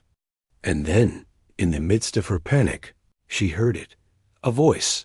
The voice wasn't from the car, it came from behind her, from the empty road. You shouldn't have stopped. The voice was cold, like ice scraping over glass, and it sent a shiver straight to her bones. Samantha didn't wait another second. She slammed the car into reverse and hit the gas. The tires screeched as she backed up, narrowly missing the edge of the cliff as the headlights of the car behind her grew distant. Her hands were shaking as she sped away into the mist. She didn't look back. She wasn't sure what had just happened, but she wasn't going to stop to find out. Story 3. The Phantom of Lake Tahoe. The wind howled over the mountains, carrying with it the chill of winter and a creeping sense of dread. Lake Tahoe, once a serene and beautiful place, now appeared dark and foreboding under the night sky. The forest surrounding the lake was silent, save for the rustling of the trees, and the waters, usually so clear, now seemed murky, reflecting nothing but the blackness of the stormy sky above. Nick had always loved the outdoors. An avid hiker and lover of nature, he had spent years exploring the various parks and trails around Lake Tahoe. But tonight, as he drove along the winding roads near the lake, he felt an unfamiliar sense of unease. The headlights of his car cast long shadows as they cut through the fog that seemed to cling to the ground, thick and impenetrable. His phone had lost signal miles ago, and the winding roads ahead seemed endless. He had been driving alone for hours, having taken an impromptu trip to escape the chaos of his life back in Sacramento. It was supposed to be a weekend getaway, a few days to recharge, to reconnect with nature, away from the noise of the city, but something felt off tonight. He could feel the weight of the darkness pressing in on him, like a living entity, watching and waiting. The feeling had started innocuously enough, a small flicker of unease when he had passed a particularly dense stretch of forest, but as the hours wore on, the anxiety grew. The headlights of his car, cutting through the thickening fog, barely seemed to penetrate the darkness ahead. Nick had driven for so long, he had lost track of time. The last town he'd passed through was miles behind, and his GPS had long since failed. The road twisted ahead like a serpent, each curve offering only more of the same. An endless sea of trees, a foggy, featureless void, and a sinking feeling in his gut that only grew worse the deeper he went. Then, just as he was about to give up and turn around, he saw it. A small sign, half hidden by the trees, barely illuminated by his headlights. It read, "Welcome to Emerald Bay." The words seemed to glow faintly, beckoning him forward, as though the sign itself was an invitation to something he couldn't quite name. Nick frowned, his fingers tightening around the steering wheel. He didn't remember this area being on the map, but his curiosity won out. He slowed the car, wondering if he might find a cabin, or maybe a secluded spot to park, and spend the night. As he passed the sign, the road narrowed, and he suddenly realized how isolated he truly was. The fog hung thick and heavy, wrapping around the trees like a blanket. The trees themselves seemed to grow closer to the road, their gnarled branches stretching out like fingers, their bark blackened by age. It was the kind of place where you could easily get lost if you weren't careful. Nick's car slowed further as the road wound steeply upward. The sound of the tires crunching on the gravel was the only noise, the engine's hum muffled by the thick mist. The fog seemed to be closing in, suffocating the landscape. It was unnerving. There was no moon tonight, only clouds, and the darkness felt oppressive, like a weight pushing down on him. His headlights flickered for a moment, as if protesting the darkness, but then settled back into their usual beam dot as he continued along the road. The fog parted just enough for him to see a large, weathered building ahead, looming in the distance. It looked like an old lodge, or perhaps a mansion, an imposing structure with tall windows, a steep roof, and ivy crawling up the sides. Despite its size, the building seemed to melt into the mist, as if it were both part of and apart from the landscape. Nick's stomach tightened. Something about the building didn't sit right with him. It looked abandoned, but there was something in the air that made it feel alive. He parked his car in front of the lodge, his headlights casting long shadows across the gravel parking lot. The door of the lodge was cracked open, and a small light flickered inside, casting strange shadows across the porch. There was no sign of anyone inside, but the feeling of presence, of something unseen, was palpable. Nick hesitated for a moment, then grabbed his jacket and stepped out of the car. The cold air hit him immediately, the sharp sting of winter biting at his skin. He pulled his jacket tighter around himself and walked toward the entrance of the lodge, unsure of what he was looking for, but driven by a strange curiosity. Door creaked open with a long drawn-out sound, as though protesting his entry. The dim light from inside barely illuminated the large, empty lobby. Dust covered the floors, and the smell of mildew and decay filled the air. The place had clearly been abandoned for years. There were old chairs and tables, all coated in dust, and cobwebs hung from the rafters like forgotten memories. Nick stepped farther inside, the floorboards creaking under his feet. He felt a strange pull, as if the place itself was calling to him. It was as though the lodge had been waiting for him, waiting for someone to walk through its decaying doors. Then, out of nowhere, he heard it, a faint whisper, barely audible, coming from deeper inside the lodge. The hairs on the back of his neck stood up as he strained to listen. The voice was low and hushed, like a secret being shared between strangers. Help me. Nick froze. It was a woman's voice. Hello? He called out, his voice shaky. Is anyone there? The only response was the soft whisper again, more insistent this time. Help me. Please. His heart began to race as the whisper seemed to echo through the lodge, bouncing off the walls. The air felt colder now, like the temperature had dropped several degrees. His breath came out in visible puffs as he slowly walked deeper into the building, following the voice. Each step felt heavier, more deliberate. He rounded a corner, passing through a narrow hallway, and there, at the end of the corridor, he saw something that made his blood run cold. A woman. She was standing at the far end of the hallway, bathed in the faint light that filtered through a cracked window. Her figure was faint, her edges blurry, like she was made of mist. Her face was obscured by shadows, but Nick could make out the faint outline of her pale features. She was dressed in a long flowing gown that seemed to shimmer faintly in the darkness.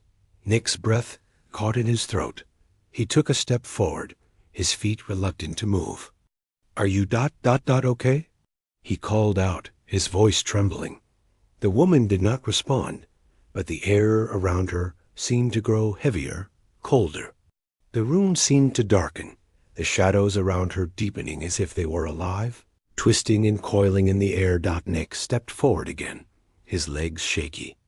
But just as he did, The woman's head jerked toward him, her eyes wide open. For a brief moment, Nick thought he saw something, a flash of something horrific in her eyes, before she vanished, as though the shadows had swallowed her whole. Nick stood there, rooted to the spot, his heart hammering in his chest. He stared at the empty hallway, his mind racing. What had just happened? Where had she gone? Was he imagining things? Before he could gather his thoughts, the whisper came again. But this time, it wasn't from the woman. It came from everywhere, surrounding him like a cold breeze. "You shouldn't be here," the whisper echoed in his mind, growing louder, more urgent. Nick spun around, his heart racing. The temperature dropped again, and the air grew thick, suffocating. It was as if the building itself was closing in on him. Suddenly, the front door slammed shut, the sound reverberating through the lodge with a deafening bang. The lights flickered, casting eerie shadows across the room. Panic surged through Nick's chest as he frantically searched for a way out, but the hallway seemed to stretch endlessly before him. The whisper grew louder, now accompanied by soft footsteps, the sound of someone or something moving toward him in the dark. "You shouldn't have come." Nick's mind raced. He had to get out. He had to, without thinking. He turned and ran down the hallway, his footsteps pounding against the floor as the whispers and footsteps followed him, closing in. He reached the front door and threw himself against it, desperate to escape. His heart pounded in his ears as he pulled with all his might, but the door wouldn't budge. It was locked, held fast by some unseen force. The footsteps grew louder, closer. Nick turned and looked back toward the end of the hall, his breath shallow and frantic. And there, standing in the doorway, was the woman again, her eyes wide open, her face contorted in a horrific silent scream, as though she were trying to warn him. And then, with a final desperate cry, Nick broke free.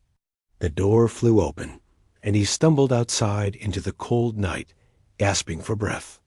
The fog clung to him, but he didn't care. He ran.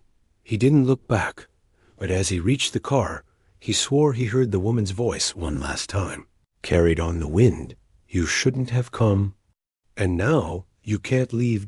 Nick got in his car, slammed the door, and sped away without a second glance. He didn't stop until he reached the nearest town. His heart still pounded in his chest, and his hands shook as he drove. The woman's image still burned in his mind, but as the night went on, he realized something that chilled him to the bone. When he passed by Lake Tahoe the next day, he saw something in the distance, beyond the trees, an old, weathered building standing by the lake's edge. He recognized it. It was the same lodge. And as he looked closer, he saw the woman again, standing at the window, staring out at him. Story 2. The rest stop. It had been a long day. The sun had dipped below the horizon hours ago, and now the only light was the dull glow of her headlights, cutting through the darkness. Rachel had been driving for what felt like forever, the miles stretching ahead of her like an endless ribbon. She was heading to a small town upstate, visiting an old friend who had moved there years ago. The promise of a weekend spent catching up was supposed to be the antidote to her stress-filled life. But the drive, the solitude of the road, the desolate landscape, it was starting to wear on her. The highway was long and empty, stretching across the flat plains of central California. The kind of road where the only company you had were the occasional signs, miles apart, that promised distant towns and the possibility of gas or food. But Rachel wasn't so lucky. She hadn't seen a rest stop or even a gas station for over an hour, and the thought of running out of fuel in the middle of nowhere was beginning to gnaw at her. She glanced at the gas gauge, almost empty, and then at her phone. No service. Again. It was the third time she had lost connection, and her phone was running out of battery. A slight pang of anxiety twisted in her stomach, but she pushed it aside. It was just a small inconvenience. After all, the map showed that she wasn't far from the next town. She could make it. That's when she saw the sign. Rest stop ahead to 5 miles. Rachel's eyes lit up with relief. She would have gas, food, maybe even a little peace and quiet for a few minutes. Something to break the monotony. She pressed on the accelerator, the engine humming steadily beneath her. As she got closer, the sign for the rest stop became clearer. The glowing lights of the facility beckoned like a lighthouse in a storm. Finally, she pulled into the parking lot of the rest stop. It wasn't large, just a small lot with a few cars parked underneath the dim lights. The building itself looked aged, though it was well maintained. A small sign above the door read, "Welcome to the rest stop," with a logo that hadn't been updated in years. Rachel was relieved. She was tired and hungry, and she needed a break. She parked the car, turned off the engine, and stepped out into the cool night air. The smell of gasoline mixed with the scent of pine trees, and the gentle hum of the lights was the only sound in the quiet lot. The place felt oddly peaceful, almost too peaceful, considering how far out in the middle of nowhere she was. The entrance to the rest stop was a single door, and it opened with a faint creak as Rachel stepped inside. The air inside was musty, with a faint smell of stale coffee and something else, something she couldn't quite place. The lobby was small, with a few vending machines to the right and a long counter to the left, where a middle-aged man sat reading a newspaper. He didn't look up as she entered, as if she was just another visitor in an endless stream of travelers passing through. Rachel gave a polite nod as she walked to the counter. "Hi, can I get a coffee and maybe something to eat?" The man behind the counter didn't respond immediately. He set the newspaper down slowly and looked up at her, his eyes taking a moment longer than necessary to meet hers. His gaze was oddly vacant, distant, and she could have sworn he was staring at her for longer than was comfortable. Finally, he spoke, his voice slow and monotone. "Coffee's on the right. Vending machines. You can take what you need from the fridge in the back." He gestured toward a door behind him. "It's all we've got." Rachel hesitated, then nodded. "Thanks." She walked over to the vending machines, feeling his eyes still on her as she picked out a bottle of water and a pre-packaged sandwich. The silence in the room seemed to stretch on longer than it should, but she tried to shake off the feeling of discomfort. It was just a rest stop, she reminded herself. Nothing to be afraid of. Just a place to stop and stretch her legs. She walked back to the counter and set her items down. The man hadn't moved, but his gaze had shifted. He was now looking at her, not just with an empty stare, but with a strange, unsettling interest. Rachel quickly looked away, not sure what to make of it. She fumbled for her wallet, but before she could even open it, the man spoke again. "The road's dangerous at night," he said, his voice low and deliberate. Rachel froze, a chill running down her spine. She looked up at him, unsure if she had heard him correctly. "What?" "The road," he repeated, his voice barely above a whisper. "It's dangerous at night. Too many people get lost out there." Rachel felt a wave of unease wash over her. "I'm not planning to stay long," she said, trying to brush it off as nothing. "I just need to stretch my legs and get going." The man didn't respond. He simply stared at her, his eyes cold and unblinking. The silence between them grew, thick, heavy. She felt like something wasn't right, like she was being watched in a way that went beyond casual observation. She forced a smile and grabbed her sandwich and water, quickly turning away from the counter. She didn't want to stay in that room any longer than necessary. The hairs on the back of her neck stood on end, and she could feel her heartbeat quicken as she stepped outside. The cool air hit her face like a slap. She quickly made her way to the far end of the parking lot, near the small cluster of picnic tables. The lot was nearly empty now, and the silence was almost suffocating. The dim glow of the rest stop's lights cast long shadows on the pavement, and she felt the eerie sensation that someone was watching her. Rachel sat at one of the tables, tearing open her sandwich and forcing herself to eat. She couldn't shake the feeling that the man in the rest stop was still watching her, even though she couldn't see him from here. The air around her felt oppressive, thick with something she couldn't explain. She looked out toward the road, her thoughts drifting back to the man's words. Too many people get lost out there. But she had been driving for hours. There was nothing out here but the road and the empty, endless night. Nothing to get lost in. She stood up, tossing the remnants of her sandwich into the trash can. She was done. She needed to get back on the road, to put some distance between herself and the unsettling feeling that seemed to follow her here. As she turned to head back to her car, something caught her eye. A figure standing in the shadows near the edge of the rest stop. At first, she thought it was just another traveler, someone waiting for their turn to use the restroom. But as she looked closer, her stomach dropped. It was the man from the counter. He was standing in the far corner of the parking lot, watching her intently. He hadn't moved from his spot since she'd last seen him. His hands were clasped in front of him, and he wasn't blinking, his stare never wavering. The chill of fear spread through Rachel. She quickly turned away and walked faster, trying to ignore the rising sense of panic in her chest. She didn't look back. She reached her car, fumbled with the keys, and slammed the door shut once she was inside. Her hands were shaking as she started the engine, the hum of the car's motor loud in the stillness of the night. She took one last look at the rest stop through the rearview mirror before pulling out of the parking lot. As she drove, the road stretched out before her, dark and endless. The fog seemed to be growing thicker, and the headlights of her car barely illuminated the path ahead. The man's face kept flashing in her mind, his cold, empty stare. It was only when she reached the highway that she allowed herself to breathe again.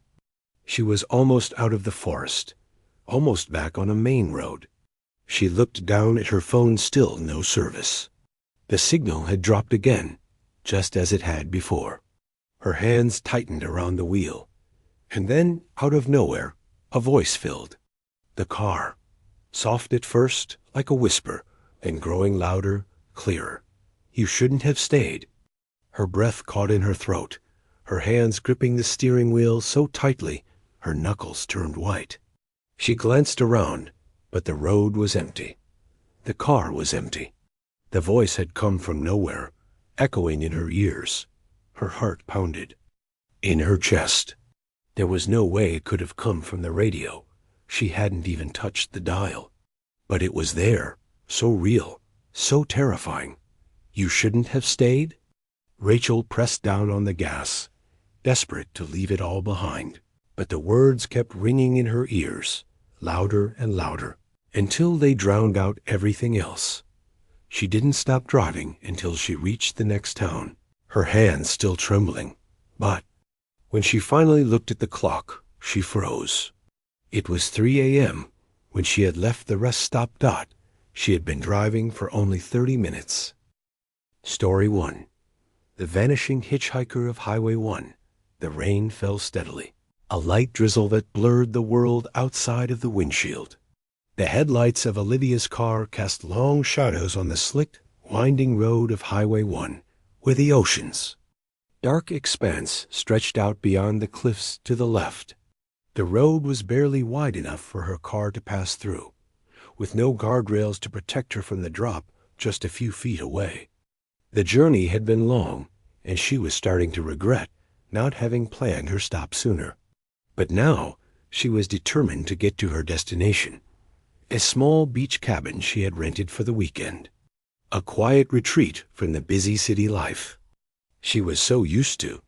She hadn't seen another car for miles. Olivia glanced at the clock on the dashboard. It was just past 10 p.m., and the weather had started to turn. The once gentle drizzle now a heavy, relentless rain that hammered against the roof. The road was slippery, the fog rolling in thicker as she climbed higher into the coastal mountains.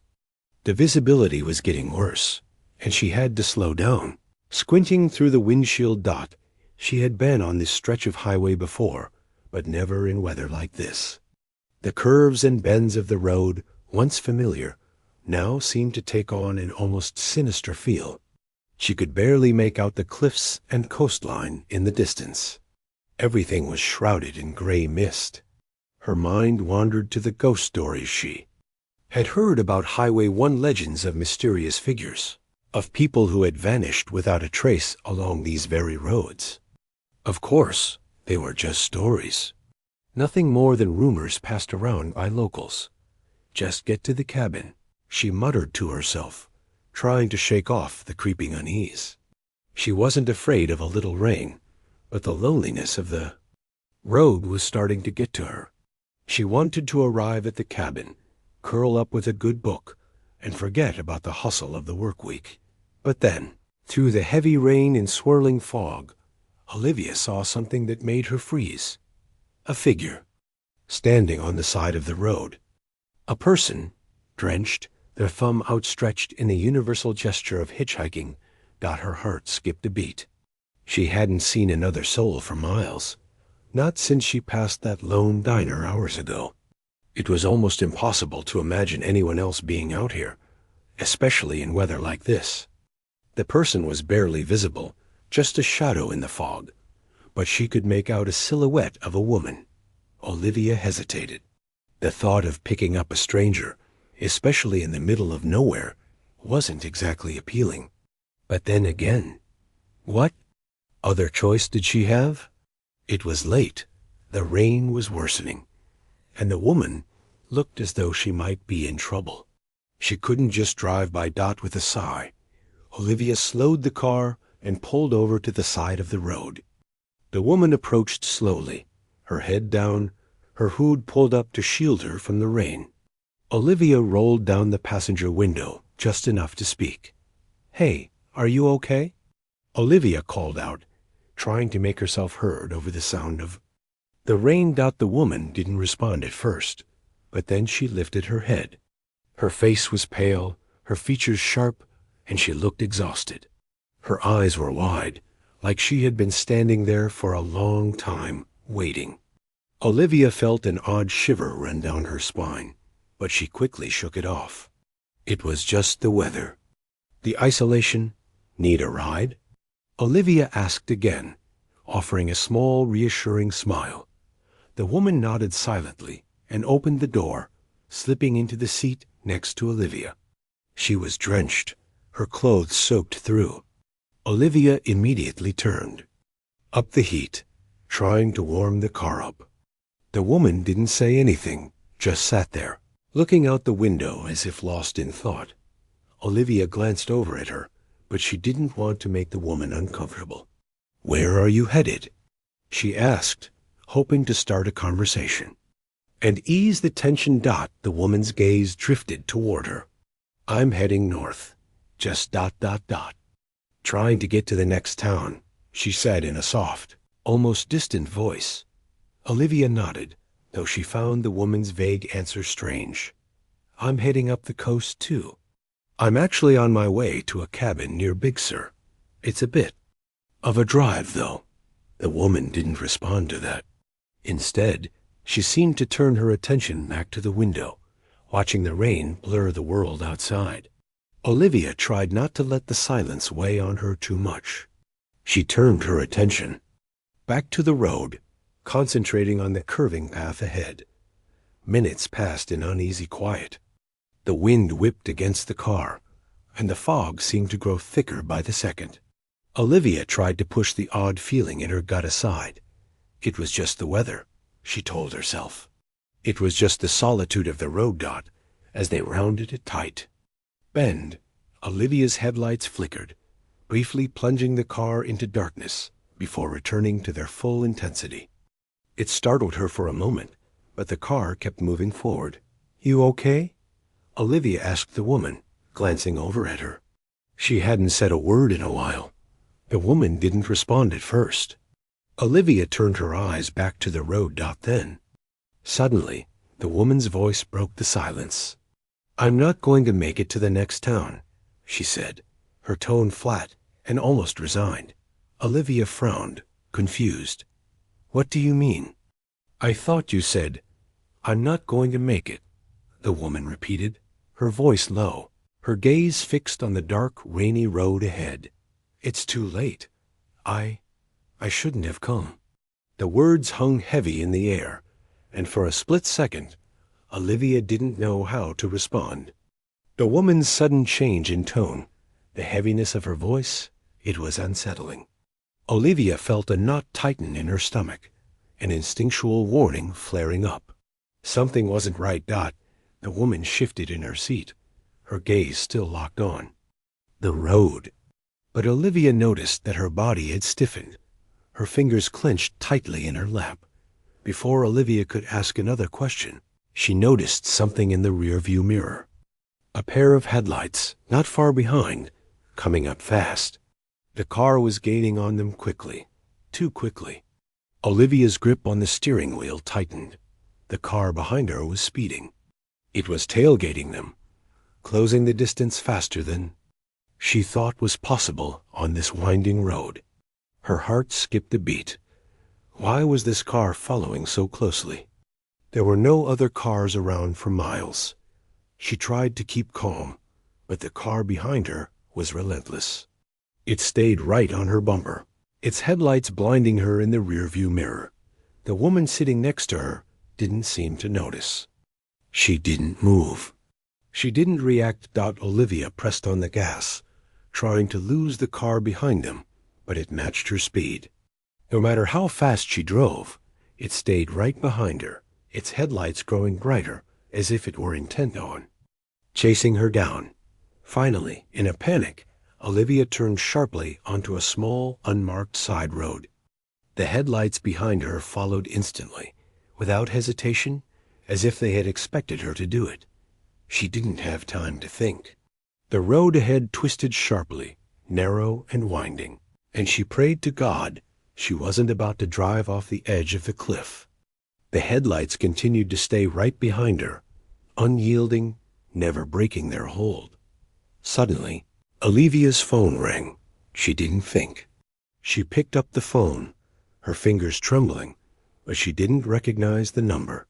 Before she could answer, the call dropped. It was gone.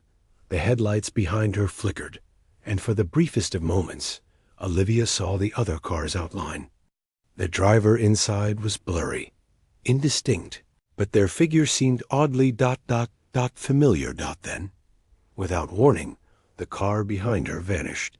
The headlights disappeared, leaving her alone on the road. No more tailgating, no more chase. Just the sound of her own breath, shallow and quick, and the gentle patter of rain. She didn't stop driving. She couldn't. Minutes passed before she finally pulled over to the side of the road, her hands shaking as she turned off the engine. The headlights of the other car were nowhere to be seen. The fog had closed in once more, and all that was left was the oppressive silence. When Olivia turned to look at her passenger, she froze. The seat next to her was empty. She stared at the spot where the woman had been sitting moments before, her heart pounding in her chest. The door was closed, the seatbelt unbuckled. The seat was cold. The woman had vanished. With a sudden, dizzying realization, Olivia jerked the car back into gear. She sped back onto the highway, her eyes darting between the road and the rear view mirror. She was alone. The woman, the hitchhiker, was gone. But Olivia could have sworn. She could have sworn the woman's words still echoed in her mind. "I'm not going to make it to the next town." Olivia didn't look back. Olivia drove. Faster, her heart racing, but she couldn't shake the feeling that something was watching her. The rain began to fall harder, the fog thicker, and the road seemed to stretch endlessly ahead. She glanced in the rearview mirror once more, half expecting to see the headlights, but the road behind was empty. The hitchhiker was gone dot as the T. Car sped into the night. Olivia knew she'd never forget that cold, eerie presence. And the chilling words she couldn't escape. Have you ever encountered something you couldn't explain on the road? Share your story in the comments below.